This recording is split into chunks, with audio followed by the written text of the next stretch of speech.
तो चलिए आज के वीडियो में देखेंगे 10 क्लास का विज्ञान साइंस का पहला चैप्टर रासायनिक अभिक्रियाएं एवं समीकरण। एक तो चलिए साइंस का नया बैच फिर से स्टार्ट कर दिए हैं। मैथ का स्टार्ट हो चुका है जिसमें सेकेंड चैप्टर चल रहा है और आज से साइंस भी स्टार्ट हो रहा है। टारगेट 99 प्लस बैच का ये साइंस का पहला चैप्टर आज रासायनिक अभिक्रिया एवं समीकरण चैप्टर का नाम है। केमिस्ट्री का ये पहला चैप्टर है। पूरा विस्तार से पूरा डिटेल से समझेंगे बहुत ही आसान भाषा में, ठीक है। तो वीडियो में लास्ट तक बने रहिएगा। किसी प्रकार का कोई भी डाउट कहीं पे नहीं रहेगा और कोई डाउट रहा तो कमेंट करिएगा, नेक्स्ट वीडियो में डाउट क्लियर कर देंगे।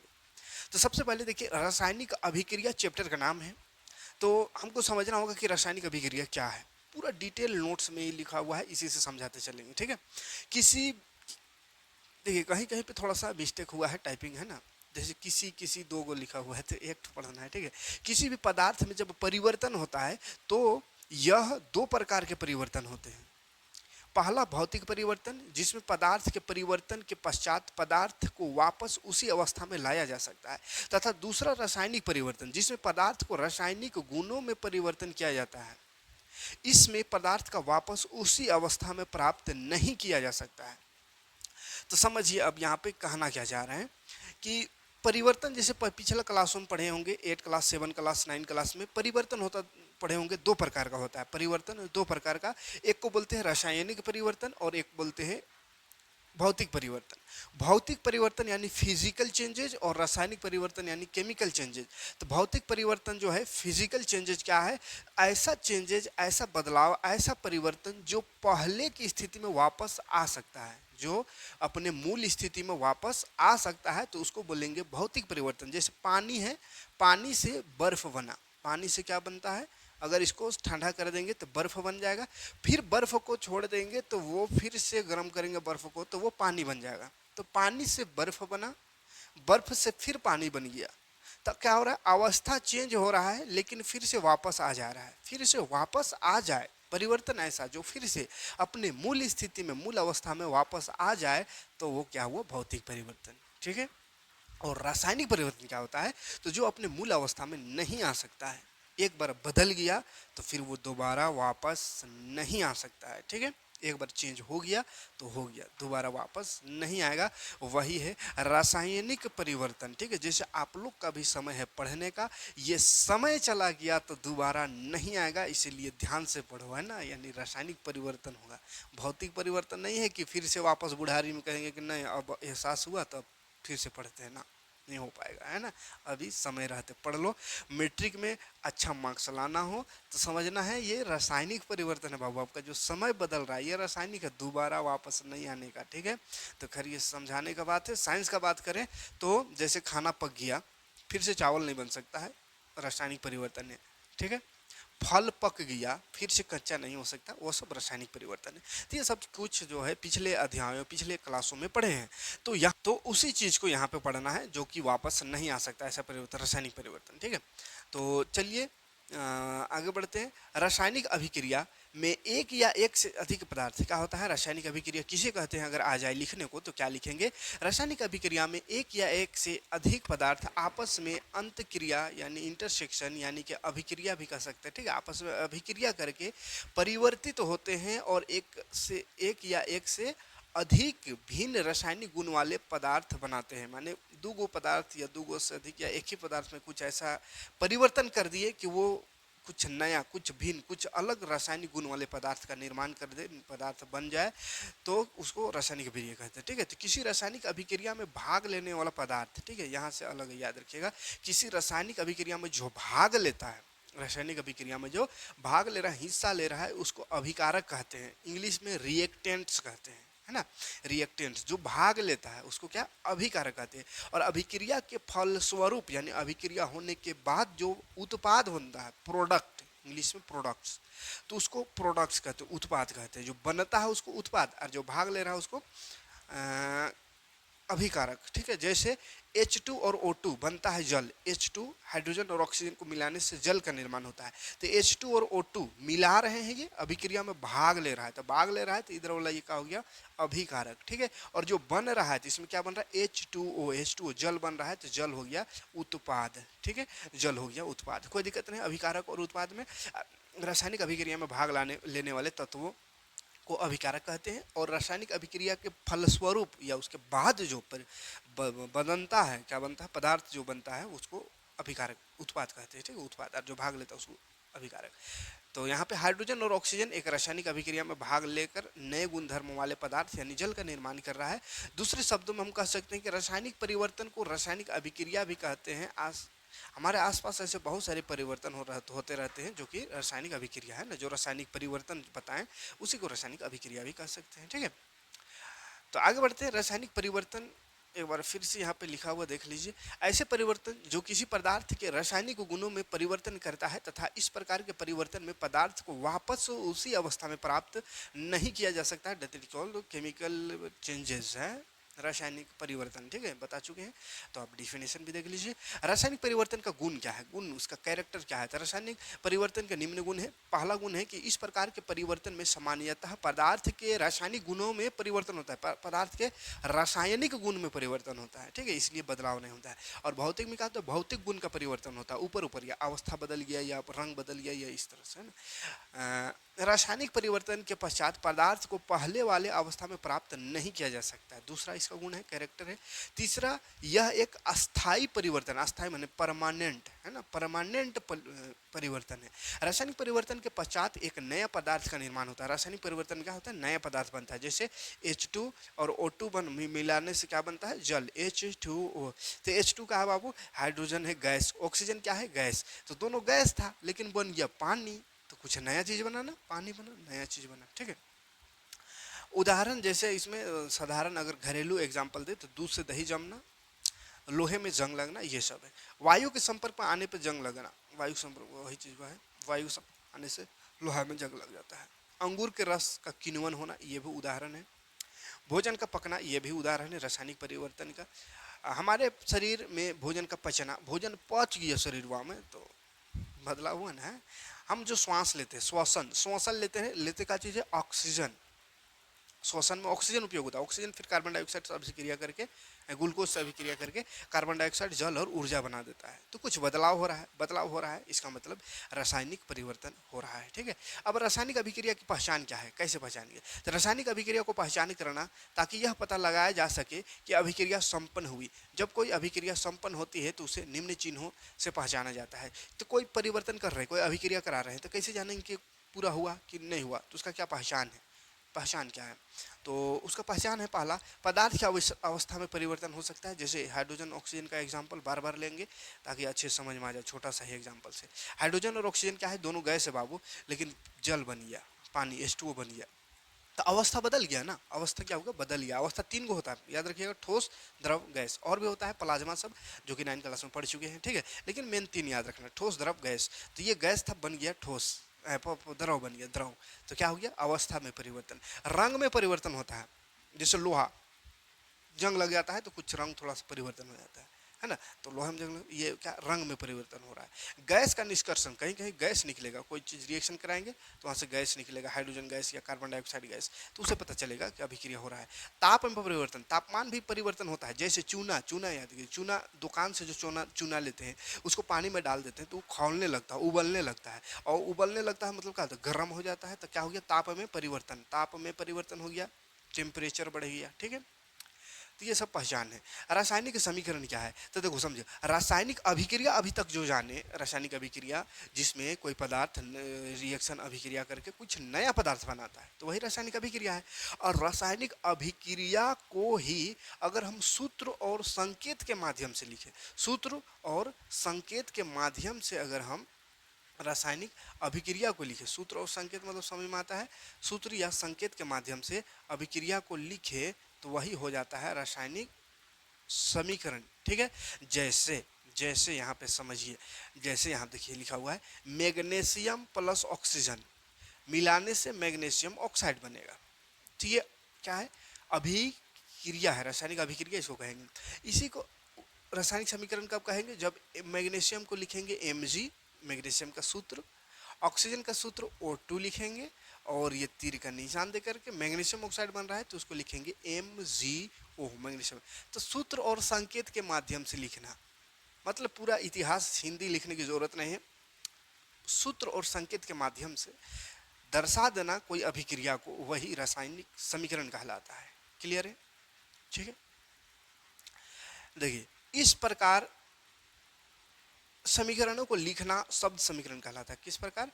जैसे ऊपर लिखा हुआ है, ठीक है, ये शब्द समीकरण है, शब्द समीकरण। रासायनिक अभिक्रिया को लिखने का दूसरा तरीका ये है, अभी बताएं, शॉर्ट तरीका। तो यही शॉर्टकट तरीका में जब लिख देते हैं तो देखिए रासायनिक समीकरण को लिखने का सांकेतिक तरीका है, किसी रासायनिक अभिक्रिया के समीकरण को दो भाग होता है। अच्छा, ये दो भाग होता है वो अलग बात है। यहाँ पे देखिए रासायनिक समीकरण क्या है, तो अभिक्रिया को लिखने का सांकेतिक तरीका है। कोई भी क्रिया को सूत्र और संकेत के माध्यम से ऐसा लिखिएगा, सूत्र और संकेत के माध्यम से रासायनिक अभिक्रिया को दर्शाना रासायनिक समीकरण कहलाता है। ठीक है, टाइपिंग में थोड़ा सा गड़बड़ कर दिया है कहीं कहीं, जैसे इसको नीचे लिखना था, किसी रासायनिक अभिक्रिया समीकरण को दो भाग बांटे, दो भाग होता है। ठीक है, तो उससे मिला दिया दो भाग। तो तब ये बताया था अभिकारक और उत्पाद, तो जो भाग लेता है, ठीक है, वह पदार्थ जो किसी अभिक्रिया में भाग लेता है अभिकारक कहलाता है। जैसे ऊपर के समीकरण में मैग्नीशियम और ऑक्सीजन भाग ले रहा था, तो ये दोनों क्या है, अभिकारक है। और उत्पाद भी तब ये समझा, उत्पाद क्या है, तो अभिक्रिया के दौरान नए बनने वाले पदार्थ को उत्पाद कहते हैं। जैसे मैग्नीशियम ऑक्साइड बना उसमें, ठीक है, मैग्नीशियम और ऑक्सीजन को भाग लेने से नया पदार्थ कौन था, मैग्नीशियम ऑक्साइड, तो ये उत्पाद है। ठीक है, हाँ, आगे बढ़ेंगे। रासायनिक समीकरणों को लिखना कैसे लिखते हैं इसको, तो रासायनिक समीकरण एक रासायनिक अभिक्रिया को प्रदर्शित करते हैं। रासायनिक समीकरण एक रासायनिक अभिक्रिया को प्रदर्शित करता है, यानी रासायनिक अभिक्रिया को है ना सूत्र या संकेत से लिखते तो रासायनिक समीकरण कहलाता है। तो इसलिए रासायनिक समीकरण में तीर का निशान के बाईं ओर अभिकारक को लिखते हैं, तीर का निशान के बायां ओर इधर अभिकारक रहता है, और जो बनता है उसको तीर के उधर लिखते हैं। ठीक है, और उसके बीच में प्लस का साइन लगाते हैं। जितना तक जैसे एगो है तब तो ठीक है, लेकिन दूगो है तो प्लस का चिन्ह लगा करके और दिखा फिर तीर लगाते हैं। ठीक है, तो अभिकारकों को लिखा जाता है और उनके बीच क्या करते हैं, प्लस का चिन्ह लगाते हैं। इसी प्रकार तीर के दाईं तरफ उत्पाद को लिखा जाता है और उधर भी तीर का निशान प्लस का चिन्ह लगाते हैं अगर एक से अधिक उत्पाद बन रहा है तो। ठीक है, जैसे यहाँ पे जिंक और H2SO4 दो अभिकारक है, दोनों भाग लिया, दोनों अभिक्रिया किया, बन गया zinc sulphide ZnSO4 zinc sulphide, और हाइड्रोजन भी बन रहा है तो बीच में प्लस लगा देंगे। ठीक है, इधर अभिकारक बाईं ओर और दाईं ओर उत्पाद और बीच में तीर का निशान, याद रखिएगा। ठीक है, कंकाली समीकरण क्या है, देखो कंकाली रासायनिक समीकरण, तो कंकाली समीकरण उसको कहते हैं जो संतुलित ना किया हुआ। अभी संतुलित क्या होता है, तो 9 क्लास में एक नियम पढ़े थे वो याद होगा, तो द्रव्यमान संरक्षण का नियम, द्रव्यमान संरक्षण का नियम पढ़े थे। तो द्रव्यमान संरक्षण का नियम के अनुसार क्या होता है कि हम किसी भी तत्व को ना ही निर्माण कर सकते हैं और ना ही विनाश कर सकते हैं। बहुत बड़ा स्टेटमेंट है। किसी भी तत्व के परमाणुओं को या द्रव्यमान को ना हम निर्माण कर सकते हैं ना ही विनाश कर सकते हैं।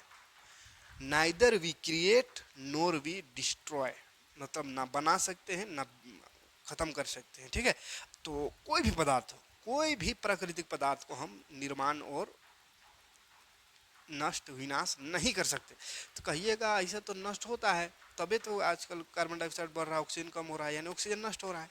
तो ऐसा बात नहीं है, नष्ट नहीं कर सकते हैं, सिर्फ परिवर्तन ला सकते हैं। परिवर्तन ला सकते हैं यानी बदलाव कर सकते हैं, एक रूप से दूसरा रूप में बदल सकता है, लेकिन परिवर्तन या नया चीज नहीं बन सकता या नष्ट नहीं हो सकता। जैसे समझिए, सांस लेते हैं O2 जाता है ऑक्सीजन, तो ऑक्सीजन सांस ले रहे हैं तो ऑक्सीजन जा रहा है अंदर, तो ऑक्सीजन तो नष्ट हो रहा है। ऐसे देखा जाए तो ऑक्सीजन नष्ट हो रहा है, लगेगा कि नहीं ऑक्सीजन को तो हम सांस ले लिए तो नष्ट हो गया वातावरण से, है, या कार्बन डाइऑक्साइड छोड़ दिए तो कार्बन डाइऑक्साइड बढ़ गया। और हम कह रहे हैं या जो भी कहने वाला कह के गया कि द्रव्यमान संरक्षण के नियम के अनुसार कि ना किसी तत्व को बना सकते हैं ना विनाश कर सकते हैं। ऑक्सीजन ले रहे हैं तो विनाश कर रहे हैं, कार्बन डाइऑक्साइड छोड़ रहे हैं तो बना रहे हैं, तो ऐसा बात नहीं है। हम ऑक्सीजन जो ले रहे हैं बाबू वो शरीर के अंदर जा रहा है, ग्लूकोज से मिल रहा है, C6H12O6, ये ग्लूकोज से मिल रहा है और ये ग्लूकोज से मिल करके बन रहा है कार्बन डाइऑक्साइड, जल और साथ ही साथ ऊर्जा। ठीक है, तो हम देखो सबसे पहले ऑक्सीजन को समझते हैं कि ऑक्सीजन हम लिए तो उसको नष्ट थोड़ी किए। ऑक्सीजन क्या बन गया, कार्बन डाइऑक्साइड, देखो CO2 में ऑक्सीजन आ गया और H2O जल भी तो बन रहा था, जल में भी क्या है ऑक्सीजन है ना, O है ना, O ऑक्सीजन। तो जो ऑक्सीजन लिए वो हम नष्ट नहीं किए, वो कार्बन डाइऑक्साइड में चला गया, हाइड्रोजन के साथ चला गया और पानी बन गया। ठीक है, और यही वाला कार्बन डाइऑक्साइड को तो छोड़ते हैं, जो ऑक्सीजन वाले लिए थे उसमें से कुछ यहाँ चल गया H2O में कुछ बन गया सी के साथ, कार्बन के साथ, और कुछ ऊर्जा में रहेगा। ठीक है, तो इस तरह से ऑक्सीजन लिया और कार्बन डाइऑक्साइड बन गया, जल बन गया, माने रूप बदल गया, रूप बदल गया, नष्ट नहीं हुआ है। क्लियर है? तो कोई भी पदार्थ को कोई इंसान ना ही विनाश कर सकता है, ना ही निर्माण कर सकता है, नहीं तो भगवान बन जाएगा। ठीक है, तो उसी को कंकाली समीकरण कहते हैं। ऐसा समीकरण जिसमें दिख रहा है कि कोई विनाश हो रहा है या फिर कोई निर्माण हो रहा है, मतलब संतुलित ना किया हुआ हो। तो ये द्रव्यमान संरक्षण के नियम के अनुसार जो पढ़ेंगे, ना बना सकते ना हम नष्ट कर सकते हैं, इसीलिए समीकरण को संतुलित कर दिया जाता है। कैसे, समझिए डिटेल से। यहाँ पे देखिए, ध्यान से देखिएगा। Mg मैग्नीशियम एक ठो है, अभिकारक में मैग्नीशियम एगो है, ऑक्सीजन में देखो 2 लगा हुआ है, यानी ऑक्सीजन का 2 गो परमाणु है। ठीक है, और जब बना उत्पाद बना तो देखो उत्पाद बना तो उसमें क्या बन गया, MgO। Mg भी एगो, ऑक्सीजन भी एगो। तो Mg तो एक ही लिए थे और बना भी एक, तब तो ठीक है भाई। लेकिन ऑक्सीजन देख रहे हैं कि O में 2 लगा हुआ है, यानी 2 गो ऑक्सीजन का परमाणु लिए, और उत्पाद में जो बन रहा है उसमें ऑक्सीजन एक ही वो दिख रहा है। इसका मतलब क्या हो रहा है कि हम 2 गो ऑक्सीजन लेकर के एक ठो को नष्ट कर दिए, जो कि कर नहीं सकते, हम इंसान हैं, भगवान नहीं। ठीक है, तो क्या हो रहा है, देखो ध्यान से। Mg एक ठो लिए, ऑक्सीजन 2 गो था, ऑक्सीजन का परमाणु, और बन रहा है MgO। तो इसमें क्या हो रहा है, नष्ट हो रहा है। क्या है, ऑक्सीजन 2 गो था, उधर एक एक ऑक्सीजन है, तो नष्ट हो रहा है, जो कि संभव नहीं है। तो ऐसा वाला समीकरण जो लिखा हुआ रहेगा, जिसमें संतुलित ना हो, द्रव्यमान संरक्षण के नियम को फॉलो ना करें, तो उसको कंकाली समीकरण कहते हैं। ठीक है, अब इसको जब संतुलित कर देते हैं, यानी बराबर कर देते हैं, द्रव्यमान संरक्षण के नियम को फॉलो कर देते हैं, तो वो बन जाता है संतुलित रासायनिक समीकरण। जैसे उधर MgO एगो है उत्पाद में, और इधर 2 गो है, तो उधर लगा देते हैं यहाँ पे 2 लगा देते हैं, तो 2 लगा दिए तो Mg भी 2 गो हो गया और ऑक्सीजन भी 2 गो हो गया। ठीक है, ऑक्सीजन भी 2 गो हो गया। अब इधर देखो तो Mg तो एक गो था और उधर लिख दिए 2, तो Mg उधर 2, मतलब हुआ कि Mg एक ठो लिया और बना दिए 2 गो, मतलब एगो Mg अपने से बना दिए, जो कि संभव नहीं है। तो इधर भी 2 लगा देते हैं, इधर 2। तो इस तरह से 2, 3, 4 जितना भी जरूरत पड़े दोनों तरफ लगा करके संतुलित यानी बराबर कर देते हैं। तो दोनों तरफ के तत्वों के परमाणुओं की संख्या अगर बराबर हो तो उसको संतुलित रासायनिक समीकरण कहते हैं, और बराबर ना हो तो कंकाली समीकरण। क्लियर है? दोनों तरफ यानी अभिकारक और उत्पाद के तत्वों के परमाणुओं की संख्या समान हो तो संतुलित रासायनिक समीकरण, और समान ना हो तो कंकाली समीकरण। क्लियर है? कोई दिक्कत नहीं है। ठीक है, इस समीकरण को निरीक्षण कीजिए, बोल रहा है ऊपर वाला को। तीर के बाईं ओर और दाईं ओर परमाणु की संख्या को गिनिए, तो अलग अलग है ना। प्रत्येक तत्व में दोनों ओर के अणुओं को की संख्या समान नहीं है। ऑक्सीजन के परमाणुओं की संख्या थोड़ी असंतुलित है। बाईं ओर ऑक्सीजन में 2 अणु है, जबकि दाईं ओर सिर्फ एक है। तो यही क्या है, जो कुछ बोले वो वहाँ पे लिखा हुआ वही चीज़। ठीक है, तो इस प्रकार असंतुलित रासायनिक समीकरण को कंकाली समीकरण कहते हैं। अगला है कंकाली रासायनिक समीकरण को संतुलित करना, है ना। कंकाली को क्या करने को जरूरत पड़ता है, संतुलित यानी बराबर करना दोनों तरफ।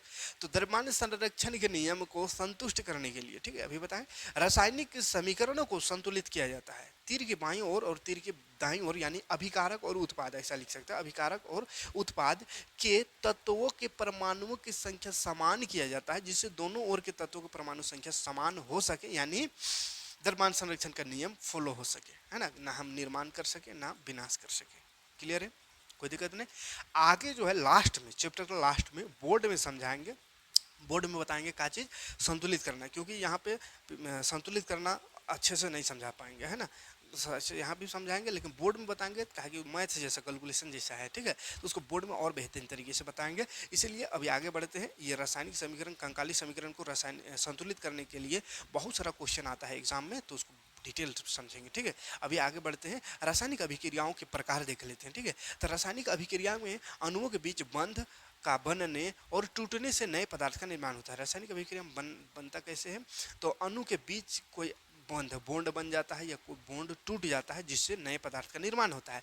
जैसे जल का अणु टूटेगा, जल है, जल H2 एक साथ है तो जल, और यही वाला टूट जाएगा, हाइड्रोजन अलग और ऑक्सीजन अलग हो गया। ठीक है, तो कोई टूट करके या कोई जुट करके क्या बनता है, नए पदार्थ का निर्माण होता है। ठीक है, जबकि कार्बन और ऑक्सीजन के बीच बंध बनने से कार्बन डाइऑक्साइड बनता है। जैसे कार्बन है और ऑक्सीजन है, दोनों को सटा मिला दिया, अभिक्रिया करा दिया तो कार्बन डाइऑक्साइड। तो कहीं टूट के नया चीज बनेगा, कहीं जुट के बनेगा। ठीक है, तो उसी के आधार पर रासायनिक अभिक्रियाओं को बांटा गया है अलग अलग प्रकार में। ठीक है, तो चलिए फटाफट देख लेते हैं प्रकार को। जैसे पहला प्रकार है संयोजन अभिक्रिया, फिर है वियोजन अभिक्रिया, वियोजन को अपघटन भी कहते हैं, विस्थापन है, द्विविस्थापन है, उपचयन अपचयन है। एक बार यहीं पे समझ लेते हैं, उसके बाद फिर आगे बढ़ेंगे। संयोजन अभिक्रिया ऐसे अभिक्रिया को कहते हैं जिसमें दो या दो से अधिक पदार्थ मिल करके एगो बन जाए। दो या दूगो को मिलाएं, दो या दो से अधिक पदार्थ को आपस में मिला दिए, अभिक्रिया करा दिए, तो दोनों तीनों का हो गया एगो बन गया, चिपक गया, मतलब एगो बन गया, तो संयोजन, संयोजन माने मिलना, संयोजन माने मिलना, ठीक है, तो संयोजन अभिक्रिया।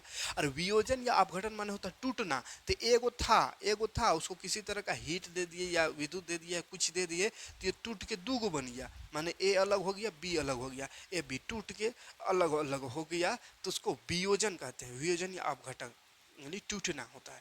और विस्थापन क्या होता है, विस्थापन जो एक स्थान यहाँ है वो उठ करके वहाँ चल गया, एक स्थान से दूसरे स्थान परिवर्तन, जैसे ए बी के साथ है, ठीक है, ए बी के साथ है और सी अकेला है। अब ऐसा कुछ रिएक्शन हुआ कि ए जो है या ऐसा है, सी आया ए के पास, ऐसे समझिए सी आया ए के पास, लात मार के सी को हटा दिया या बी को हटा दिया, है ना, ऐसा किधर गया, जैसे ए बी साथ में है, सी अकेला है, ठीक है, ऐसा रिएक्शन कोई कर रहे हैं, तो बी सी आके बी को उठा भगा देगा और ए अकेला हो जाएगा, और बी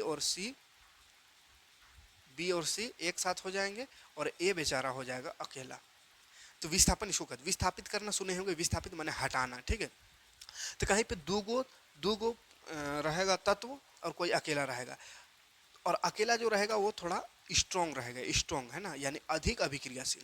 तो अधिक अभिक्रियाशील तत्व कम अभिक्रिया माने कमजोर वाला को उसके यौगिक से उसके ग्रुप से हटा करके खुद उसका स्थान ग्रहण कर लेता है, तो उसको विस्थापन अभिक्रिया कहते हैं, ठीक है। जैसे ए और बी बढ़िया दोनों का सेटिंग चल रहा था, सी आया और बी थोड़ा कमजोर था, सी को नहीं, बी को नहीं, ए को, है ना, ए थोड़ा कमजोर पाया ए को, तो 2-3 लात दिया, भगा दिया, बच गया बी के साथ अपना खुद सेटिंग कर लिया, ए बेचारा अकेले हो गया है। तो ऐसा वाला जहाँ पे भी अभिक्रिया होवे, जहाँ पे दूगो पहले से दिखेगा दूगो सन और एगो तीसरा आया और दोनों में फूट पैदा करके अपना लिया उसको, तो उसको विस्थापन अभिक्रिया कहते हैं, ठीक है। और द्विविस्थापन मैंने दोनों तरफ से विस्थापन, माने कहेंगे हम यहाँ जैसे बैठा हुआ कोई एक उठो यहाँ अरे ती कहेगा ना तू यहाँ आ जाओ, हम वहाँ चल जाते हैं, अदला बदली हो दोनों राय मशवरा से, इसमें लात मुका की जरूरत नहीं, राय मशवरा से कि तुम यहाँ जाओ हम वहाँ चल जाते हैं, इस तरह का, तो उसको द्विवीय विस्थापन कहते हैं, क्लियर है। और उपचयन अपचयन क्या है, तो उपचयन में ऑक्सीजन की वृद्धि होती है या हाइड्रोजन कमी होती है, और अपचयन में ऑक्सीजन की कमी होती है या हाइड्रोजन की वृद्धि होती है, ठीक है। तो यही सब है, इसको और डिटेल से समझते हैं नोट्स के द्वारा, इसके डिफिनेशन सब क्या क्या लिख सकते हैं। संयोजन अभिक्रिया देखिए, वह अभिक्रिया जिसमें दो या दो से अधिक अभिकारकों से एकल उत्पाद का निर्माण होता है ना, दो या दो से अधिक मिल करके ए को बना दिया, तो ऐसे अभिक्रिया को संयोजन अभिक्रिया कहते हैं। जैसे इसका सामान्य सूत्र ए प्लस बी दोनों मिल गया, ए बी बन गया, ठीक है। इसका और सूत्र देखते हैं, CaO, ये क्या है, बुझा हुआ चूना, क्या है, बिना बुझा हुआ चूना, ठीक है, CaO बिना बुझा हुआ चूना है। और पानी, चूना जैसे दुकान में लिए तो वो CaO है, कैल्शियम ऑक्साइड चूना दुकान वाला, उसमें पानी मिला देते हैं तो ये बन जाता है CaOH का होल टू, कैल्शियम हाइड्रोक्साइड, बुझा हुआ चूना बन जाता है, ठीक है। कैल्शियम ऑक्साइड जल के साथ रिएक्शन करेगा तो कैल्शियम हाइड्रोक्साइड बन जाएगा, जिसका नाम है बुझा हुआ चूना, और वो सूखा बिना बुझा हुआ चूना CaO है। तो ऐसा दो था, देखो अलग अलग था ना, चूना और पानी दोनों अलग, दोनों मिल करके एगो बन गया, COH का होल टू, ठीक है, संयोजन अभिक्रिया, ठीक है। या बहुत सारा एग्जांपल है, हाइड्रोजन ऑक्सीजन का तभी से एग्जांपल ले रहे हैं, ये दो गए वो मिल के एगो बन जाता है H2O, ठीक है। जैसे कार्बन और ऑक्सीजन मिल करके एगो बन जाता है कार्बन डाइऑक्साइड, तो संयोजन अभिक्रिया में कोई दिक्कत नहीं होना चाहिए। आगे बढ़ेंगे, आगे बढ़ते हैं और देखते हैं का कैल्शियम हाइड्रोक्साइड चूना के बारे में थोड़ा सा देख लेते हैं, ठीक है। कैल्शियम हाइड्रोक्साइड चूना है ना, कैल्शियम हाइड्रोक्साइड का उपयोग दीवारों पर सफेदी करने के लिए करते हैं ना, पोतने के लिए। यह एक अवक्षेप अभिक्रिया है, जब कैल्शियम हाइड्रोक्साइड से दीवारों की पुताई की जाती है तो यह वायु में उपस्थित कार्बन डाइऑक्साइड से अभिक्रिया करके कैल्शियम कार्बोनेट का पतला परत बनाता है और इसके साथ जल H2O का भी निर्माण करता है, जो वाष्पीकृत हो जाता है। इस प्रक्रिया का समीकरण इस प्रकार है। तो क्या होता है, कैल्शियम हाइड्रोक्साइड यानी चूना जो है बुझा हुआ पानी में डबका दिए चूना को, उसके बाद उसको पोतते हैं जब दीवार में, तो क्या होता है, वो कार्बन डाइऑक्साइड से रिएक्शन कर जाता है। कार्बन डाइऑक्साइड तो वातावरण में ही है, तो उससे रिएक्शन करके वो कैल्शियम कार्बोनेट बना देता है, वही परत चढ़ जाता है कैल्शियम कार्बोनेट का, और उसके साथ साथ जल का भी निर्माण होता है H2O का, लेकिन H2O वाष्प बनकर उड़ जाएगा, है ना, इसलिए चूना मारने समय सूर्य देखिएगा भींगा भींगा हुआ रहता है, पझरल टाइप में लगता है, पझर रहा है, तो पानी का निर्माण हो रहा है इसलिए, ठीक है। फिर वो धीरे धीरे सूख जाता है, वाष्पीकृत हो जाता है, ठीक है। रिएक्शन देखेंगे उसका, तो ये रहा चूना, कैल्शियम हाइड्रोक्साइड है ना, कैल्शियम हाइड्रोक्साइड, ये इस इधर नाम है, ये वाला इसका, ठीक है, कैल्शियम हाइड्रोक्साइड। और कार्बन डाइऑक्साइड, ये दोनों मिला तो ये बन गया कैल्शियम कार्बोनेट, कैल्शियम कार्बोनेट, इसका नाम इधर आ गया, देखिए ये है कैल्शियम कार्बोनेट, ठीक है। कैल्शियम कार्बोनेट और जल बनता है, क्लियर है। आगे बढ़ते हैं, अन्य संयोजन अभिक्रिया को देखते हैं। तो ये संयोजन अभिक्रिया का उदाहरण देख सकते हैं आप, है ना, अभी बताएं अभी सब में क्या है, दो अलग अलग था एक हो गया, दो अलग था एक हो गया, दो अलग अलग था एक हो गया, ठीक है। तो अरे अच्छा, यहाँ पे ब्रैकेट में जो एस लिखा हुआ है, जी लिखा हुआ है, एल लिखा हुआ है, इसका मतलब क्या होता है, तो एस जो लिखा हुआ है इसका मतलब सॉलिड ठोस, जी जहाँ लिखा हुआ है इसका मतलब समझना है गैस है, O2 गैस है, ठीक है। और CO2 ये भी गैस है, तो जी लिखा हुआ है। H2O जल है, लिक्विड है, इसलिए एल लिखा हुआ है, ठीक है। और कहीं कहीं एक क्यू रहेगा, एक क्यू, तो एक क्यू मतलब होता है एक्वस, एक्वस मतलब क्या होता है कि लिबिर लिबिर, है ना, माने जैसे लिबिर लिबिर माने जेली जैसा रहेगा, ना ही ठोस रहेगा, ना ही गैस रहेगा, ना ही द्रव रहेगा, बीच बीचा वाला रहेगा, तो उसको एक्वस लिखा हुआ रहेगा, एक क्यू, क्लियर है। आगे बढ़ेंगे, अब आगे बढ़ेंगे, उष्मा छेपी उष्मा शोषी देख लेते हो। उष्मा के आधार पर रासायनिक अभिक्रिया, उष्मा के आधार पर दो प्रकार का होता है रासायनिक अभिक्रिया, ठीक है, दो प्रकार का। पहला एक होता है उष्मा छेपी, तो ऐसा अभिक्रिया, उष्मा छेपी क्या है समझिए, ऐसा अभिक्रिया जिसमें कोई उत्पाद तो बन रहा है, कोई प्रोडक्ट तो बन रहा है, उसके साथ साथ ऊर्जा भी निकल रहा है, ऊर्जा भी निकल रहा है, ऊर्जा भी निकल रहा है, तो उसको उष्मा छेपी अभिक्रिया, या उष्मा भी निकल रहा है ना, उष्मा निकल रहा है, उसको उष्मा छेपी अभिक्रिया। और जिसमें जिसमें उष्मा लग रहा है, उष्मा का अवशोषण हो रहा है, बाहर से हमको उष्मा देना पड़ रहा है, यानी ऊर्जा देना पड़ रहा है, तो उसको उष्मा शोषी अभिक्रिया, क्लियर है।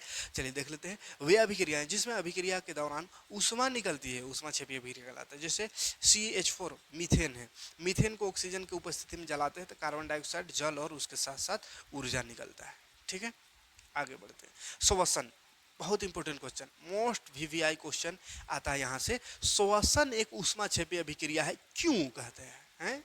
श्वसन उष्मा छेपी अभिक्रिया है तो क्यों है वो बताना रहता है, एग्जाम में क्वेश्चन पूछता है, ठीक है। तो श्वसन भी एक उष्मा छेपी अभिक्रिया है का उदाहरण जिसमें कोशिकाएं श्वसन के दौरान उष्मा मुक्त करती है। तो श्वसन कैसे उष्मा छेपी अभिक्रिया है उसको समझिए। देखिए उष्मा छेपी सबसे पहले समझना होगा कि होता क्या है। तो ऐसा अभिक्रिया जिसमें उत्पाद के साथ साथ उष्मा का भी निर्माण हो, उष्मा भी बने, तो उष्मा शोषी अभिक्रिया, उष्मा छेपी अभिक्रिया है ना, उष्मा छेपी अभिक्रिया। तो श्वसन जो सांस लेते हैं उसको उष्मा छेपी क्यों कहते हैं? तो सांस लेते हैं बउआ तो तभी बताएं कि ऑक्सीजन लेते हैं, और ये ऑक्सीजन शरीर के अंदर कोशिका में श्वसन कहाँ होता है? कोशिका के माइटोकॉन्ड्रिया में, इसीलिए ना माइटोकॉन्ड्रिया को ऊर्जा घर कहते हैं। तो ऊर्जा घर कहते हैं मतलब ऊर्जा बनता है, कैसे बनता है समझिए। कार्बन ये ऑक्सीजन गया शरीर के अंदर, सांस लिए, ऑक्सीजन जो है ग्लूकोज से मिल जाता है, C6H12O6, ये ग्लूकोज कहाँ से आता है? खाने पीने से, है ना। तो खाए उससे ग्लूकोज मिला, तो ग्लूकोज और ऑक्सीजन दोनों मिलता है और रिएक्शन करके बन जाता है कार्बन डाइऑक्साइड H2O यानी जल, और एक इसके साथ साथ ऊर्जा देता है, ऊर्जा, ठीक है। तो कार्बन डाइऑक्साइड जो है इसको संतुलित करेंगे तो 6 लगेगा। हाँ, कार्बन डाइऑक्साइड जो है उसको सांस द्वारा छोड़ देते हैं, नाक से फिर बाहर निकाल देते हैं। पानी जो है H2O जो बनता है वो शरीर में रह जाता है, और ऊर्जा ऊर्जा भी शरीर में रहेगा जिससे हम कोई काम कोई कुछ भी कर सकते हैं, जैसे अभी बोल पा रहे हैं तो ऊर्जा है, इसीलिए ऊर्जा खत्म हो जाएगा बोल बोल भी नहीं पाएंगे, ठीक है। तो ऊर्जा का उपयोग हो जाए, मैंने ऊर्जा बन रहा है, ऊर्जा या उसमें एक ही बात पाऊँ, है ना। तो ऊर्जा बन रहा है, श्वसन भी क्या बन रहा है? ऊर्जा, यानी उष्मा निकल रहा है। तो उष्मा निकल रहा है उसको कैसा अभिक्रिया कहते हैं? उष्मा छेपी। तो श्वसन में उष्मा निकल रहा है तो इसको कहे नहीं उष्मा छेपी कहेंगे, हैं। तो एग्जाम में आवे तो क्या लिखेंगे? श्वसन के दौरान ऑक्सीजन ग्लूकोज से अभिक्रिया करके कार्बन डाइऑक्साइड जल के साथ साथ ऊर्जा का भी निर्माण करता है, और चूंकि इस अभिक्रिया में यानी श्वसन में उष्मा का निर्माण हो रहा है इसलिए इसको उष्मा छेपी अभिक्रिया कहते हैं। कोई दिक्कत नहीं, आगे बढ़ते हैं। साग सब्जियां, सड़े गले घास फूस, ये सब भी विघटित होकर कंपोस्ट बन जाता है, तो ये भी उष्मा छेपी अभिक्रिया है, उसमें भी उष्मा बनता है, ठीक है। उष्मा शोषी उसका जस्ट उल्टा, इसमें उष्मा निकल रहा था उष्मा छेपी में, अब उष्मा शोषी में उष्मा लगेगा लगेगा बाहर से हमको उष्मा देना पड़ेगा, ठीक है। तो वह अभिक्रिया जिसमें उष्मा का शोषण होता है, शोषण में उष्मा लगता है, उसको उष्मा शोषी अभिक्रिया कहते हैं, ठीक है। चलिए आगे बढ़ते हैं। जैसे यहाँ पे उष्मा शोषी, यहाँ पे देखिए BA OH का हाल्टो बेरियम हाइड्रोक्साइड, और ये मेथेन क्लोराइड है, अमोनियम क्लोराइड, अमोनियम क्लोराइड, ये दोनों को रिएक्शन कराने में ऊर्जा देना पड़ता है, तब बनता है BaCl2 और ये सब, है ना। तो ऊष्माशोषी अभिक्रिया है। तो ऊष्माशोषी अभिक्रिया का भी एग्जांपल और देखेंगे, इसलिए वो अभी ज़्यादा बात नहीं करेंगे। वियोजन जो है, वियोजन या अपघटन, वो सब ऊष्माशोषी में आता है, ठीक है। वियोजन अभिक्रिया किसके अंतर्गत आता है? ऊष्माशोषी में, क्योंकि वियोजन में ऊष्मा लगता है, ठीक है। तो सारा एग्जाम्पल वियोजन का जितना भी एग्जाम्पल बताएंगे वो सब एग्जाम्पल को ऊष्माशोषी का एग्जाम्पल भी समझ सकते हैं, ठीक है। तो वियोजन क्या है? तो वे अभिक्रिया जिसमें एगो पदार्थ, संयोजन में बताया था कि दूगो जुट के एगो बन रहा था, और इसमें उल्टा होता है, एगो था वो टूट के दूगो बन गया या तीन गो बन गया, ठीक है। तो जिसमें एकल अभिकारक वियोजित विघटित होकर, वियोजित यानी टूट कर दो या दो से अधिक उत्पादों का निर्माण करता है, उसी को विघटन अभिक्रिया कहते हैं, ठीक है। तीन प्रकार का ये होता है, तीन प्रकार का। एक होता है ऊष्मीय वियोजन, ऊष्मीय वियोजन जिसमें ऊष्मा लगता है तोड़ने में, टूट रहा है बाबू, टूट रहा है, तो तोड़ने के लिए कोनो न कोनो चाहिए, तो जिसमें ऊष्मा दे करके, हीट दे करके, गर्म करके तोड़ा जा रहा है, या ऊष्मा ऊर्जा देकर तोड़ा जा रहा है, तो उसको ऊष्मीय वियोजन कहेंगे। जैसे FeSO4, ferrous sulphate, iron sulphate, उसमें ऊष्मा देंगे तो ये टूटता है, फेरस ऑक्साइड, सल्फर डाइऑक्साइड और सल्फर ट्राइऑक्साइड में। इसी तरह चूना पत्थर CaCO3, ये चूना पत्थर का सूत्र है, कैल्शियम कार्बोनेट। तो कैल्शियम कार्बोनेट में भी अगर ऊष्मा देंगे, हीट देंगे, गर्म करेंगे, तो ये भी टूट जाता है। कैल्शियम हाइड्रोक्साइड और कार्बन डाइऑक्साइड दो टुकड़ा में टूटता है। कैल्शियम हाइड्रोक्साइड जो कि चूना है, और कार्बन डाइऑक्साइड जो गैस है, तो ये दो भाग में टूटता है। तो ऊष्मा देने से टूटे तो कौन सा वियोजन? उसमें वियोजन। इसी तरह विद्युत वियोजन जिसमें विद्युत से टूटता है, बहुत सारा ऐसा चीज है जो करंट देने से टूटता है, तो जो करंट देने से टूटेगा तो वो विद्युत वियोजन। जैसे पानी को ऐसे तोड़ना चाहेंगे, पानी टूटेगा, हाथ से तोड़ेंगे ऐसे कर ना टूटे बउआ, पानी ना टूटे। तो पानी ना टूटी हाथ से, तो केकरा से टूटे? विद्युत से, हैं। पानी में विद्युत डाल देंगे तो हाइड्रोजन अलग, ऑक्सीजन अलग हो जाता है, ठीक है। तो विद्युत प्रकाश वियोजन क्या है? तो जो प्रकाश से टूट जाए, यानी सूर्य के प्रकाश को देखे और टूट जाए, माने गर्मी से टूट जाए, सूर्य के प्रकाश से, है ना, लाइट से टूटे, लाइट से, गर्मी से नहीं, लाइट से टूटे, प्रकाश से टूटे, तो प्रकाश वियोजन। जैसे AgCl, Ag क्या है बाबू? चांदी, चांदी और क्लोराइड, चांदी में क्लोरीन का पढ़ा दिया था, तो चांदी क्लोराइड बन जाता है। अभी चांदी क्लोराइड को धूप में रख देंगे तो चांदी अलग, क्लोरीन अलग, ले, चांदी अलग, क्लोरीन अलग, धूप दिखा देने से। तो ये क्या है? प्रकाश वियोजन। क्लियर है? आगे बढ़ेंगे। विस्थापन, देखिए विस्थापन, विस्थापन लात मार के भगाने वाला है। विस्थापन कैसे? देखिए ऐसे अभिक्रियाएं जिसमें अधिक अभिक्रियाशील पदार्थ कम अभिक्रियाशील पदार्थ को उसके यौगिक से अलग कर देता है, विस्थापन अभिक्रिया कहलाता है, ठीक है। तभी समझाए थे। अधिक अभिक्रियाशील का मतलब होता है अधिक ताकतवर जो रहेगा। जैसे कोई दूगो है कोई, आप अकेले हैं, तो दोनों में से किसी एक को भगाना है, हटाना है उससे, तो ज़्यादा आप उससे ताकतवर रहिएगा तबे ना हटा पाइएगा, और कमज़ोर रहिएगा तो खुद लात खा करके घर आना पड़ेगा। तो इसीलिए याद रखने का ये मेन पॉइंट है, अधिक अभिक्रियाशील तत्व कम अभिक्रियाशील तत्व को उसके यौगिक यानी उसके ग्रुप से हटा देता है, अलग कर देता है, और खुद उसका स्थान ग्रहण कर लेता है, उसी को विस्थापन अभिक्रिया कहते हैं। क्लियर है? उदाहरण में आते हैं लोहा Fe, और यहाँ पे कॉपर सल्फेट है, कॉपर सल्फेट। तो लोहा जो है ना, कॉपर से बेसी ताकतवर है, कॉपर से बेसी ताकतवर, ज़्यादा ताकतवर है, ज़्यादा अभिक्रियाशील है। तो लोहा कहेगा साला हम इतना मजबूत आदमी का कोई नहीं यार, कॉपर कमज़ोर आदमी के पास CO4, माने इसका कोई है, हम अकेले हैं। जलन हो गया, जलन, है ना। गया 2-3 लाख देगा कॉपर बेचारा अकेले, और SO4 को लेके भाग गया Fe, है, तो बन गया आयरन सल्फेट, फेरम सल्फेट भी कह सकते हैं। कॉपर बेचरंगा हो गया अकेले, देखो अकेला, अकेला चला था, अकेला रह गया। तो का हो रहा है इसमें? विस्थापन, ठीक है। तो ऐसा अभिक्रिया लिख देगा एग्जाम में, कहेगा बताओ बबुआ कौन सा अभिक्रिया हो रहा है, तो आपको पहचानना होगा, कहीं लात मार के कोई किसी को भगा तो नहीं रहा है। अब भगाया तो लिख देना विस्थापन अभिक्रिया, विस्थापन हो रहा है, ठीक है।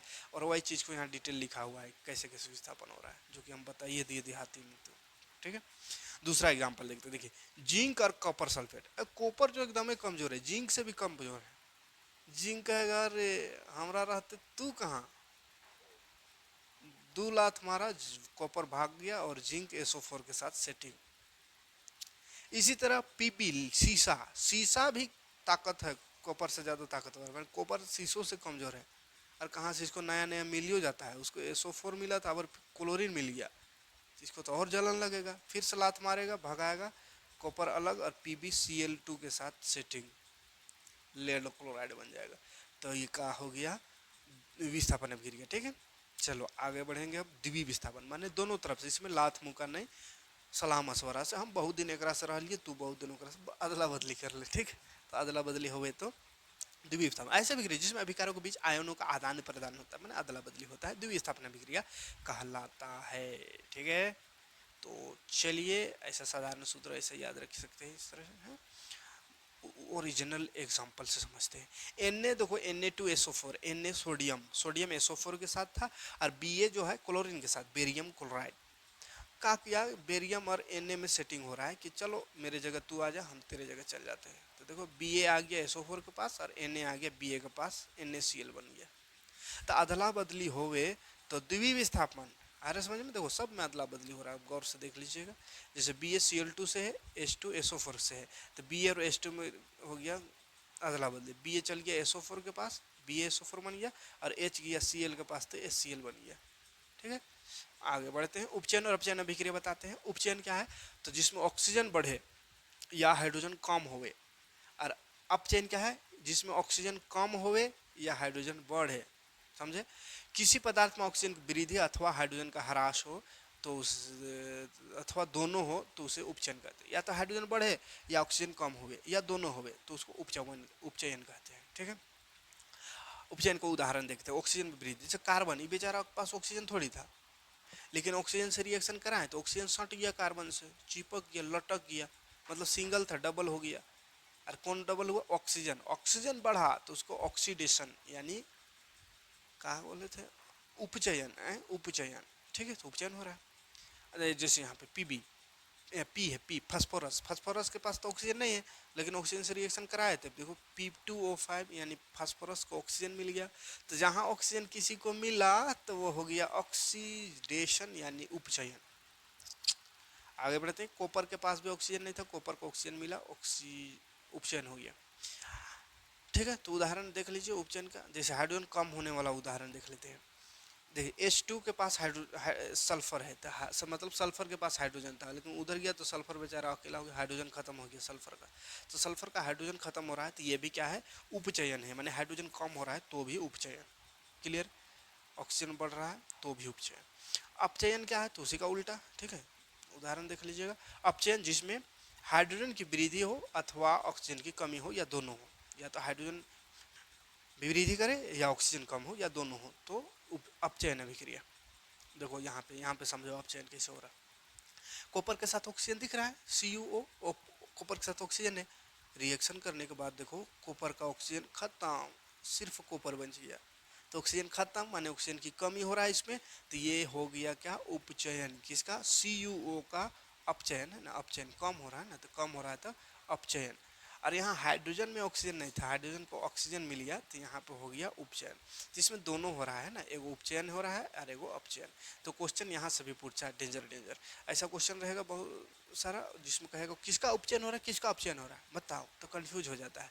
CuO का अपचयन हो रहा है और Cu का उपचयन हो रहा है। ठीक है, कंफ्यूज नहीं होना है, क्वेश्चन कराएंगे, खैर क्वेश्चन कराएंगे और बेहतरीन तरीके से। अभी बस चैप्टर समझ लीजिए पहले। ठीक है, जैसे यहाँ पे ऑक्सीजन था, ऑक्सीजन खत्म हो गया, अपचयन। ठीक है, चलिए आगे बढ़ते हैं। रेडॉक्स अभिक्रिया। रेडॉक्स में क्या होता है बाबू, जिसमें जिसमें एक ऐसा अभिक्रिया जिसमें दोनों हो रहा है, उपचयन भी हो रहा है और अपचयन भी। उपचयन हो रहा है, अपचयन माने एगो पदार्थ अपचयित हो रहा है, एगो उपचयित हो रहा है, तो उसको रेडॉक्स अभिक्रिया कहते हैं। जैसे यहाँ पे ही देखिए ना, यहाँ पे ही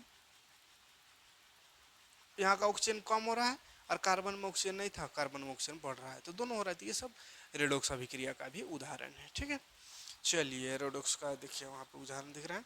क्वेश्चन आंसर कराएंगे, उस समय बताएंगे कैसे थोड़ा सा घुमा फिरा क्वेश्चन पूछता है। ठीक है, क्वेश्चन करें। जैसे यहाँ ऑक्सीजन है जिंक के पास, इधर गया कम हो गया, तो यहाँ पे क्या हो गया, अपचयन। ऑक्सीजन कम हो रहा है तो अपचयन। और कार्बन के पास ऑक्सीजन नहीं था, उधर जाके मिल गया, तो यहाँ उपचयन। तो दोनों हो रहा है, एगो अपचयन हो रहा है, एगो उपचयन हो रहा है, तो इसी को मिला के रेडॉक्स अभिक्रिया कहते हैं। ठीक है, अच्छा ऑक्सीकारक क्या है उसको देख लेते हैं और अवकारक देख लेते हैं थोड़ा सा फटाफट। लंबा वीडियो हो रहा है लेकिन ख़त्म कर देंगे। और 5-6-7 मिनट में हो जाएगा खत्म। वह पदार्थ जो उपचयन के लिए ऑक्सीजन देता है उसे अपचयन अभिक्रिया। जो ऑक्सीजन देता है, ऑक्सीजन उपचयन करने के लिए जो ऑक्सीजन देता है और या या अपचयन के लिए हाइड्रोजन को हटाता है तो उसको ऑक्सीकारक कहते हैं। ठीक है, ऑक्सीजन जो देता है या हाइड्रोजन को हटाता है तो ऑक्सीकारक। और वे पदार्थ जो ऑक्सीजन को हटाता है या हाइड्रोजन को बढ़ाता है तो उसको अवकारक कहते हैं। ठीक है, हाँ। तो जैसे यहाँ कॉपर के साथ ऑक्सीजन था तो ऑक्सीजन को कौन हटा रहा है? ये हाइड्रोजन ना हटा रहा है। हाइड्रोजन में आया तब ऑक्सीजन हट रहा है यहाँ कॉपर से। तो हाइड्रोजन क्या है? Addition of oxygen, oxygen add हो रहा है इसमें। और removal oxygen reduction, oxygen remove होता, रिडक्शन हुआ तो रिडक्शन, माने दोनों एक ही चीज हुआ है। उपचयन जो कहाँ गया, उपचयन जो बताए थे, उपचयन जिसमें ऑक्सीजन बढ़ रहा है तो वही वाला ऑक्सीकारक है। उपचयन को ही ऑक्सीकारक कहता है। वे पदार्थ जिसमें उपचयन के लिए ऑक्सीजन देता है, यानी ऑक्सीजन बढ़ रहा है तो उसको ऑक्सीकारक कहेंगे, है ना। और अवकारक यानी ऑक्सीजन कम हो रहा है। ठीक है, तो ये थोड़ा ज़्यादा ही डिटेल है, इतना डिटेल रहने से कन्फ्यूजन हो जाता है। ठीक है, यहाँ पे तो उतना नहीं ज़्यादा लिखा हुआ है। और आप नोट्स लिए होंगे तो जो ज़्यादा डिटेल है उसमें माथा मारी नहीं करिएगा, एक आध बार पढ़ के देखिएगा, समझ में आवे तो ठीक है, नहीं तो छोड़ देना है ना। मेन मेन को पढ़ना है, ज़्यादा डिटेल से लिखा हुआ है कहीं कहीं एकदम अंदर तक, है ना।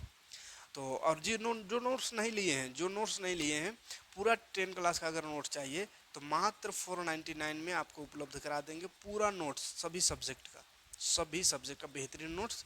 और उसके साथ साथ बोनस में क्या रहेगा? एमसीक्यू भी रहेगा। तो एमसीक्यू अभी नहीं अपलोड करेंगे, जब करीब एग्जाम आने लगेगा तो पूरा एमसीक्यू के लिए अलग अलग किताब लेने की ज़रूरत नहीं है। आपको जो एक्सेस देंगे, जहाँ पे नोट्स देंगे, उसी में हम इधर से अपलोड करते जाएंगे। एमसीक्यू क्वेश्चन आंसर आपके पास जाता चला जाएगा, है ना। अलग से उसको लेना नहीं पड़ेगा। एक बार आपका ईमेल लेंगे, ईमेल में हम अपना जो भी क्लास है नोट्स उसमें अपलोड कर देंगे, तो हम यहाँ से जो भी अपलोड करेंगे वो आपके पास ऑटोमेटिक चल जाएगा। ठीक है, ऐसा क्लास बनाए हैं। तो उस क्लास को लेना चाहते हैं, यानी नोट्स वाला क्लास को, है ना, नोट्स वाला फाइल बनाए हैं, फाइल कर सकते हैं। तो उस फाइल को चाहिए, अगर नोट्स चाहिए आपको तो आप 499 पे करके दे सकते, 499 पे करके ले सकते हैं। ठीक है, कैसे पे करना है तो कमेंट करिएगा, बता देंगे, या व्हाट्सअप करिएगा 8207861712। ठीक है, 8207861712। अगला देखते हैं, सारांश देखने की जरूरत नहीं है। उपचयन का प्रभाव देखते हैं। हमारे दैनिक जीवन में ऐसे बहुत से अभिक्रियाएं हमारे आसपास होती रहती है जिसमें से धातुओं का संरक्षण एवं खाद्य पदार्थ को विकृत गंधित हो जाना सामान्य उदाहरण जो उपचयन अभिक्रिया का प्रभाव है। तो उपचयन अभिक्रिया का प्रभाव हमारे आसपास होते रहता है। ठीक है, जैसे कोई लोहा धातु का पदार्थ है, धातु सब है, तो वो खराब हो जाता है, या खाने वाला चीज़ है खराब हो जाता है, विकृत गंधित हो जाता है, तो वो सब उपचयन के कारण होता है। तो चलिए समझते हैं। जैसे ये लोहा देखिए, जंग लग गया, संक्षारण समझते हैं पहले, फिर विकृत गंधिता समझेंगे, चैप्टर हो जाएगा खत्म। बस यही दोनों बचा हुआ है, थोड़ा सा सब्र करिए। ठीक है, संक्षारण वह प्रक्रिया जिसमें हवा, जल एवं नमी से अभिक्रिया कर किसी धातु की सतह संक्षारित यानी संक्षारित मान गलना माने खराब होना, है ना, संक्षारित हो जाती है। तो ऐसी प्रक्रिया को संक्षारण कहते हैं। देखो बाबू, ध्यान से समझो। हवा, जल या नमी, हवा, जल, नमी या अम्ल के संपर्क में जब कोई धातु आता है तो वो मतलब उसमें एक अवांछित पदार्थ की परत चढ़ जाती है। जैसे लोहा को पानी, हवा, नमी में छोड़ देंगे तो लोहा में का एक अवांछित पदार्थ का परत जम जाता है, जिसको जंग कहते हैं। जंग लगना, चीटी लगना। ठीक है, तो जंग लग गया, वही संक्षारण हुआ। चांदी का कोई है काला काला चांदी में हो जाता है तो वो जंग क्या है, संक्षारण हो रहा है। धातु हरियर हो जाता है, हर्रा ग्रीन हो जाता है, तो क्या संक्षारण है। ठीक है, संक्षारण एवं जंग लगना दोनों अलग चीज है। जंग लगने से लोहे जैसे धातु की सतह पर संक्षारित हो जाते हैं। अच्छा, संक्षारण और जंग लगना दोनों अलग चीज है, लेकिन जंग लगने से कौन, धातु की सतह संक्षारित हो जाते हैं ना, तो लोहा में संक्षारण हो रहा है, जंग लगना बतवाए, यार थोड़ा बहुत अलग है ना, लेकिन कह सकते हैं कि संक्षारण से बचाव का क्या उपाय है। अब देखो, लोहा सब जैसे है संक्षारित, जंग लग जाता है, तो कैसे बचावेंगे उसको? पेंट करके हैं, पेंट करके, और का विद्युत लेपन करके, और क्या करते हैं, ग्रीस तेल वो सब लगा करके। ठीक है, तो देखो जस्तीकरण एक होता है, जस्तीकरण करके, जस्तीकरण का होता है, जस्तीकरण तो इसी को यशद लेपन कहते हैं। याद रखिए, यशद लेपन, यशद लेपन याद रखिएगा। एक ठो यशद लेपन होता है, जस्तीकरण होता है जिंक, जिंक को हिंदी में जस्ता कहते हैं। तो लोहा में जिंक को मिला देते हैं, तो लोहा में जिंक को मिला देने से लोहा जंग नहीं लगता, लोहे में जंग नहीं लगता है, बढ़िया दिखबो करता है। ठीक है, तो लोहे को जंग से बचाने के लिए, यहाँ बढ़िया दिखाना नहीं, जंग से बचाना है, यहाँ संचरण पढ़ रहे हैं, तो लोहे को जंग से बचाने के लिए उसमें जस्ता मिला देते हैं, जिसको जस्तीकरण कहते हैं या यशद लेपन कहते हैं, यशद लेपन भी कहते हैं। ठीक है, तो यशद लेपन करके और धातु लोहा को संचारण होने से बचाया जा सकता है। जैसे आप देखे होंगे रोड जो बना हुआ है, रोड के साइड में जो क्या बोलते हैं उसको, रेलिंग दिया हुआ है, उसका लोहा सफ़ेद, थोड़ा सफ़ेद टाइप में है, तो उसमें क्या है, जिंक का परा चढ़ा हुआ है, जिंक उसमें मिला हुआ है, इसलिए। नहीं तो लोहा वैसा थोड़ी रहता, लोहा तो भूरा रहता है, लेकिन उसमें जो हल्का सफ़ेद दिखता है, तो वो क्या है, जिंक है। ठीक है, जिंक, जिंक है, तो वही यशद लेपन करके उसको जिंक चढ़ा दिया गया है। ठीक है, और दूसरा उपाय क्या है, धातु को पेंट को सतह को पेंट करके और वही तेल ग्रीस सब लगा करके। और एक उपाय और है, क्रोमियम लेपन करके, क्रोमियम, क्रोमियम को भी लेपन कर देते। क्रोमियम जो धातु है बहुत चमकीला धातु, जैसे साइकिल का हैंडल सब, गाड़ी का पहिया का रिम सब, जो चमकदार चीज़ है, चमकता है जो, तो वो चमक क्या है, चमक को उसको खरोचिएगा तो उसके अंदर उसमें लोहा दिखने लगता है, करिया करिया भूरा भूरा, मतलब अपना औकात में आ जाता है। तो उस औकात को ढकने के लिए, लोहा को ढकने के लिए क्रोमियम का पेंट कर देते हैं। अब उससे क्या होता है कि लोहा जंग भी नहीं लगेगा, काहे कि ऊपर में क्रोमियम का पेंट आ गया, परत चढ़ गया, और चमकता भी एकदम चमचमाल, तो बढ़िया दिखबो करता है और संचारण से बची हो जाता है। ठीक है, अब विकृत गंधिता कहाँ है बबुआ, तो विकृत गंधिता भोजन में होता है, खाने वाला चीज़ों में। ठीक है, तो भोजन में उपस्थित वसा एवं तेल का वायु जनित उपचयन, जिससे उसका स्वाद और गंध बदल जाता है या बदबूदार हो जाता है, भोजन का इस प्रकार खराब होना विकृत गंधिता कहलाता है ना, भोजन खराब हो जाता है ना रखने से ऐसे। तो विकृत गंधिता एक घटना है जब बहुत समय रखने के बाद वसा तेलीय खाद्य पदार्थ उपचयित हो जाता है, जिससे स्वाद उसका बदल जाता है। ठीक है, ज़्यादा दिन तक रख देंगे खाने उन का चीज़ को खुला तो क्या है, तो खराब हो जाता है। अब इसको कैसे बचावेंगे, यह देखिए, वसा और तेल में तैयार किया गया खाद्य पदार्थ जैसे सब्जी, चिप्स आदि को विकृत गंधित होने से खराब हो जा कर देता है ना, तो ये सब खराब होता है। उपचयित खाद्य पदार्थ का स्वाद बदल जाता है और विकृत गंधित भोजन खाने योग्य नहीं रहता। ठीक है, तो बचाएं कैसे, बचाओ देखिए, वसा एवं तैलीय खाद्य पदार्थ को विकृत गंधित होने से बचाया जा सकता है अथवा इसकी दर को कम किया जा सकता है। तो विकृत गंधिता से बचाया जा सकता है या उसको कम किया जा सकता है, मतलब जल्दी खराब ना हो, ऐसा कुछ किया जा सकता है। कैसे कैसे कैसे, तो देखो, पहला उपाय, वसा या तेलीय खाद्य पदार्थों में एंटीऑक्सीडेंट डालने से इसे विकृत गंधित होने से बचाया जा सकता है। एक एंटीऑक्सीडेंट यानी ऑक्सीजन को जो ना आने दे ऐसा कोई केमिकल। ठीक है, दूसरा, खाद्य पदार्थों के पैकिंग के समय बर्तन से ऑक्सीजन गैस को हटा देते हैं, है ना, हटा करके, और नाइट्रोजन गैस भरा जाता है जिससे विकृत गंधिता होने से बचाया जा सके। जैसे बिस्किट, कुरकुरे, चिप्स, ये सब का जो पैकेट आता है, तो उसमें पैकेट करने से क्या करते हैं, उसको ऑक्सीजन को ख़त्म कर देते हैं और उसमें नाइट्रोजन गैस भरा जाता है ना। जैसे ही नाइट्रोजन गैस को अगर आप ऐसा कुरकुरे का देखिएगा छेद करके ऑक्सीजन को हटा दिए, नाइट्रोजन उसमें भरा हुआ रहता है, नाइट्रोजन को हटा दीजिएगा, उसके बाद कुछ देर देखिएगा तो मसुआ जाएगा, खराब लगने लगेगा। ठीक है, चेमसो हो जाता है और ख़राब हो जाता है। तो इसीलिए उसमें कहते हैं कि हवा खाली भरा रहता है पैकेटवा में, तनी वो पैकेट और हवा भरा के दे देता है। तो हवा भराता है ठगने के लिए नहीं, कस्टमर को कि बहुत दिखे कह के नहीं हवा भराता है, उसमें उसको बचाने के लिए हवा भराता है। कौन सा हवा को, ऑक्सीजन नाइट्रोजन को भरा जाता है। ठीक है, उपचयन की दर को कम करने के लिए वायु मुक्त बर्तन, ऐसा बर्तन में, ऐसा कंटेनर में रखें जिसमें ऑक्सीजन ना घुसे। ठीक है, में खाद्य पदार्थों को रखने से विकृत गंधिता की दर कम किया जा सकता है। और खाद्य पदार्थों की विकृत गंधिता से बचाने के लिए ऊष्मा और प्रकाश से दूर रखा जाता है, ऊष्मा और प्रकाश से दूर रखें, गर्म और प्रकाश से। खाद्य पदार्थ को विकृत गंधिता होने से बचाने के लिए उनकी दर को कम करने के लिए रेफ्रिजरेटर यानी फ्रिज में रख करके, यानी कि शीतलन द्वारा भी फ्रिज में रख कर भी कुछ हद तक कुछ चीज़ों को बचाया जा सकता है, जैसे सब्जी सबको। ठीक है, कोई दिक्कत नहीं, यहीं पे चैप्टर खत्म होता है। अब देखिए, रासायनिक समीकरण को संतुलित करना है ना, बताए थे तभी संतुलित रासायनिक समीकरण क्या होता है, तो संतुलित कैसे करेंगे, तो उसका पूरा डिटेल उसको बोर्ड में समझाएंगे। ठीक है, यहाँ पे जल्दी नहीं समझ में आएगा, बोर्ड में समझाएंगे। उसके बाद देखिए, नोट्स में पूरा बढ़िया नोट्स है, और इसमें देखिए एनसीईआरटी का सॉल्यूशन पृष्ठ संख्या यानी पेज नंबर 6 में जितना क्वेश्चन है उसका आंसर है। ठीक है। तो अगर हम यहाँ पढ़ते रहे सब कुछ तो बहुत लंबा वीडियो हो जाएगा, 1 घंटा लगभग होने जा रहा है। यहाँ पे देखिए सब क्वेश्चन का आंसर है ना, सब क्वेश्चन का आंसर, पृष्ठ संख्या यानी पेज नंबर 11 का जो क्वेश्चन है उसका आंसर। तो पूरा डिटेल, पूरा एनसीईआरटी को एकदम यहाँ पे पूरा नोट्स के साथ, और क्वेश्चन आंसर देखिए, क्वेश्चन आंसर पूरा क्वेश्चन, एक भी क्वेश्चन आंसर छूटा नहीं है पूरा एनसीईआरटी में, एक भी टॉपिक, एक भी चीज़ छूटा नहीं है। तो बहुत ही बेहतरीन नोट्स हैं। तो अगर नोट्स चाहिए बाबू तो मात्र 499 में ऑल सब्जेक्ट। और सिर्फ अगर चाहिए साइंस का नोट्स तो आपको फिर 200 लग जाएगा। अगर एक सब्जेक्ट का लीजिएगा नोट्स तो 200 में आपको साइंस का नोट्स दे देंगे। ठीक है, देखो बाबू सब कुछ फ्री में पढ़ा रहे हैं, सब कुछ फ्री में यूट्यूब में पढ़ा रहे हैं, लेकिन नोट्स बनाने में बहुत ज़्यादा खर्चा हो गया है।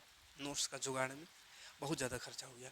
अब एक तो यूट्यूब से पैसों ना आ रहा अभी, 3-4 महीना में आता है 5-6 हज़ार तक का चलने वाला, सब कुछ फ्री में दे रहे हैं। जितना आपके लिए मेहनत कर रहे हैं तो थोड़ा सा मदद के तौर पर बहुत कम ले रहे हैं, बहुत कम, बहुत कम। 499 बहुत ज़्यादा नहीं है। ठीक है, फिर भी आप लोग कम बोलते हैं कि कम कीजिए कम कीजिए, बहुत कोई परेशान करता है। तो वैसा मत कीजिए, वैसा परेशान मत कीजिए कि इतना से भी और कम करवाने का है ना।